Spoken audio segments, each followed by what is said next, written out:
Bonjour, Philippe du blog Piloter TPE. Aujourd'hui c'est dimanche, et puis vous prenez une pause et vous regardez autour de vous, et il y a tout ce travail que vous voulez faire mais qui ne se fait pas. Et oui, alors que se passe-t-il?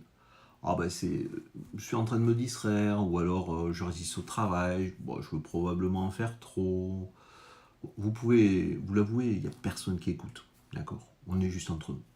Alors, moi je vais partager avec vous 3 raisons pour lesquelles souvent nous n'arrivons pas à achever nos projets. La première, c'est que nous ne définissons pas clairement nos tâches, nos projets. Et j'ai toujours lutté avec pas mal de clients là-dessus. Nous devons prendre très au sérieux, l'action de poser nos projets et nos tâches. Pourquoi? Parce que même si ça peut sembler pénible au début, on peut résoudre beaucoup de nos problèmes de productivité, d'efficacité en dépensant 1 minute supplémentaire sur nos tâches pour les écrire clairement. Lorsque nous ne le faisons pas, la résistance va commencer à se développer comme une mauvaise herbe dans notre to-do list. Et au lieu d'écrire quelque chose comme refonte du cycle ou je vais voyager, allez un peu plus loin, gardez de la clarté dans tout ce que vous allez faire en l'écrivant.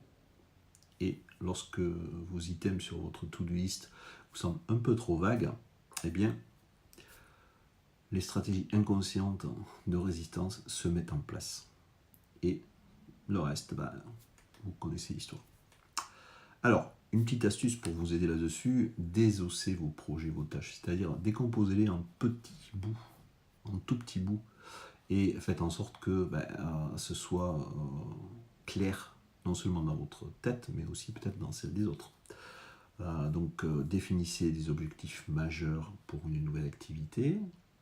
Ensuite, décomposez cet objectif majeur en objectif intermédiaire pour arriver à la tâche finalement élémentaire. Alors oui, c'est vrai, ça prend un peu de temps. L'inconvénient, c'est que oui, c'est pas forcément la chose qu'on aime bien faire. Le gros avantage, c'est que derrière, ça va rouler tout seul. D'accord. Et puis surtout, vous saurez instantanément où est-ce que vous en êtes, qu'est-ce que vous avez à faire, quand est-ce que c'est fini, et s'il y a un aspect matériel, ressources, etc., vous allez l'identifier beaucoup plus facilement. Deuxième point, c'est que nous oublions régulièrement, et j'en fais partie, pourquoi un projet est important, pourquoi on l'a commencé, pourquoi il faut le finir, et c'est là où on commence à perdre de l'énergie sur ce projet. Et malheureusement, ça arrive plus souvent qu'on le pense. Parce que finalement, on ne sait plus à quoi il sert. D'accord. Quelle est son importance pour notre entreprise, pour notre vie perso. Donc, c'est le calme plat. Il n'y a pas de vent dans les voiles et le travail, il avance pas.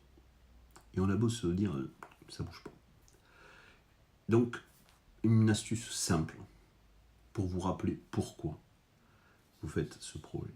Lorsque vous l'écrivez, ajoutez je fais ce projet X parce que, et vous l'écrivez. D'accord. Parce que comme ça, vous pourrez vous y référer quand vous perdez le cap. Hop, vous avez votre boussole qui est là pour vous aider à retrouver du sens sur ce projet. Définissez les objectifs d'une refonte de site, d'un projet, de modification de l'atelier, etc. Dites-vous pourquoi vous voulez le faire. Et en même temps, quand vous allez écrire, ça permet de bien vérifier que vous êtes au clair avec ça et OK aussi avec ce projet. Et n'hésitez pas aussi à abandonner quelque chose qui ne fait vraiment plus sens avec ce que vous avez envie de faire au fond de vous. D'accord. Troisième point, nous ne sommes pas convaincus que c'est le bon job à faire. Vous voyez, ça va un petit peu de pair. C'est-à-dire que, des fois, avant de démarrer,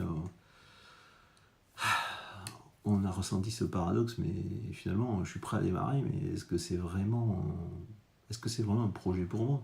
Est-ce que c'est opportun? Est-ce que c'est le moment? Alors attention, on ne va pas confondre avec la procrastination, mais quand vient le temps de réellement faire ce travail, souvent, il y a de la résistance. Identifiez pourquoi il y a cette résistance. Et si ça vient du fait que vous pensez qu'il ne faut pas faire ce projet, à ce moment-là, notez les raisons pour lesquelles il ne faut pas faire ce projet. Puis si c'est vous le patron, vous discutez avec vous-même. Si vous avez un manager au-dessus, allez le voir, d'accord?